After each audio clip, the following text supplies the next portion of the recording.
announcing a whole... At age 15, Hilary Duff established herself as a Hollywood heavyweight. The former tween queen's resume boasted a top-rated TV series and 2 hit films. Duff was ready to tackle her next challenge.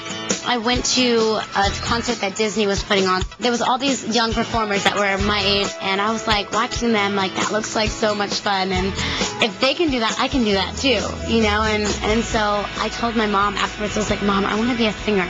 She was like, oh gosh, here we go again. We're like, all right, did you ever sing before? Yeah. Okay, what do you want to sing? I don't know, I just want to sing. And that's when Andre Drecke came on the scene. We had her, 3 or 4 times a week with a vocal coach just so she feels comfortable using her voice. It was really, like step by step from ground up. Making my first album was definitely scary.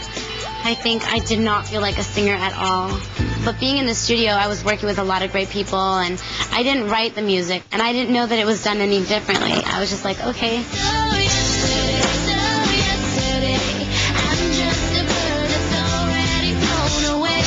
My biggest battle was everybody knew her as Lizzie McGuire. If you said Hilary Duff, they're like, Hilary, and then said Lizzie oh, yeah.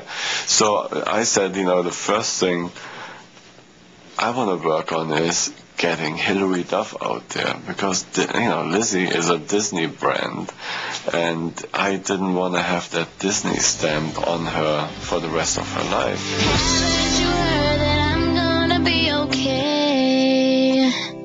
While working on her album, the performer did double duty.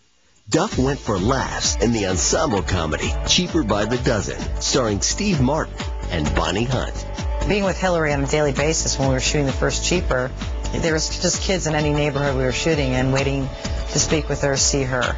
It's kind of funny. I'll walk it after a scene, and there'll be people waving for autographs, and I realize it's Hilary standing behind me. But The film wrapped in June 2003, but Hilary had no downtime. She stepped right into the slippers of her next movie role with former Lizzie McGuire director Mark Rossman. It's a contemporary version of Cinderella set in Sherman Oaks, the Valley in Los Angeles. It's really exciting. I get to wear a pretty dress, and we get to dance, and it's fun. We just met like 3 weeks ago when we started shooting. It's good. We're friends, and the whole cast is really cool. Hilary was a pro, but not when it came to canoodling for the camera. The Cinderella kiss, the kiss that ends the movie. We did the kiss 3 days into shooting, so it was a little weird. So we had 3 hours to shoot with her at night, and a very complicated shot, and it had to be very emotional. It was the climax of the movie, the big kiss. And here she is 15, Chad is 22, and so we go to shoot this. And we see as they're starting to kiss that Hilary is, a little uncomfortable. She's kind of pushing back, and I'm thinking, oh my God, we never really rehearsed this. Not now. I invited Chad and Hilary to come into my trailer. I said, you know what? I want you two to kiss. While I'm watching, I will represent the hundreds of extras that will be there.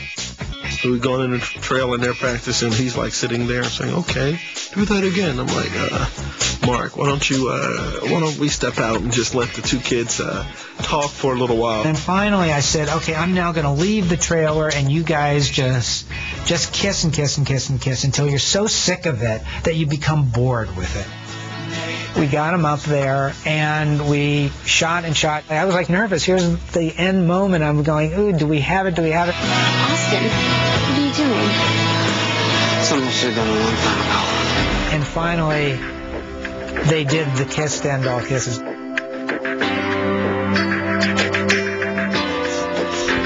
Bad thing. Stop it. Duff finished A Cinderella Story on August 25th. The next day, her debut album, Metamorphosis, hit stores.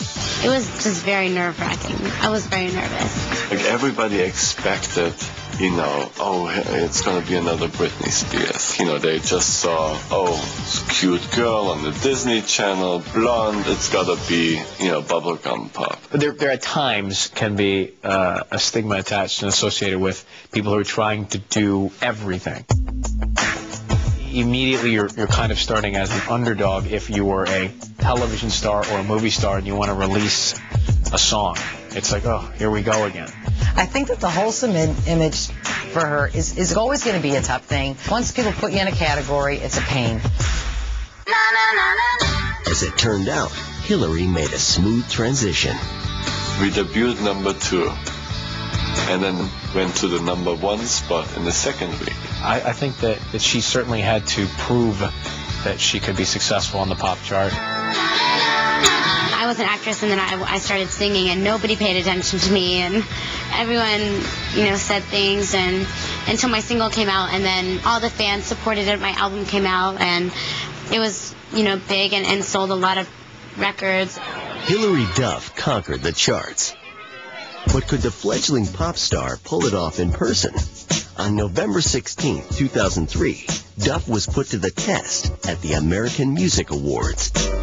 I remember her saying, I don't want to perform live. I'm too nervous. I can't handle it. I'm really nervous about tonight. You know, it's like all these people that I love are going to be sitting in the audience watching me, and I'm like, I'm a little scared because they've done it so much longer than I have, so. Like, my mom and I were sitting there and we're like, just don't be nervous, but there's nothing you can do about it, you know? I felt like I was going to throw up. Like, I didn't know what to do. I had rehearsed and I had everything down, but it was just so nerve-wracking. To be on the stage and see all these people sitting in the audience that are multi-platinum selling artists, and I was so petrified, and the music started and I knew I had to start singing and do it.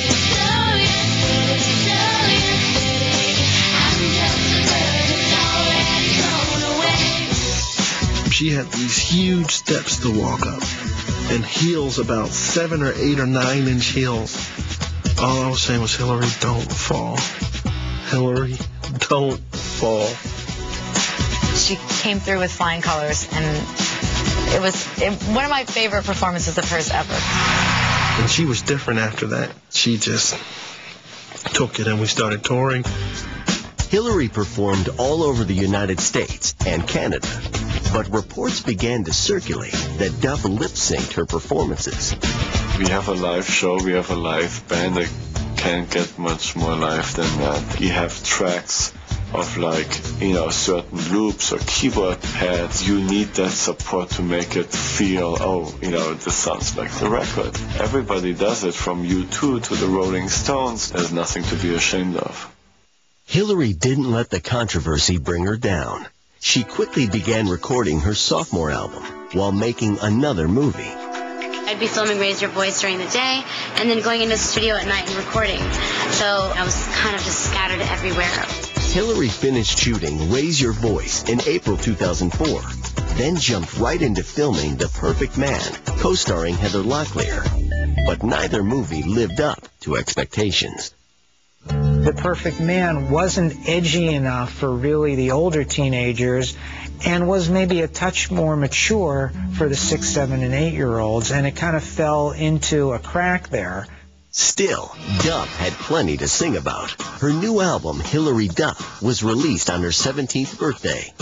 That record came out, and I liked it even more than my first one because I had more control over it. It was more of me. It's a little more rock. It's a little, like, harder sounding, and it's a lot of answers. You know, people have been reading a lot about me this past year in the tabloids, and it says a lot on the album. You know, we sold, I think, a little bit more in the first week than we did with the first one, so I was pleased and happy. And basically the whole circle starts over again. You gotta promote the record. You know, everybody wants a piece of her. Coming up, The Odd Couple.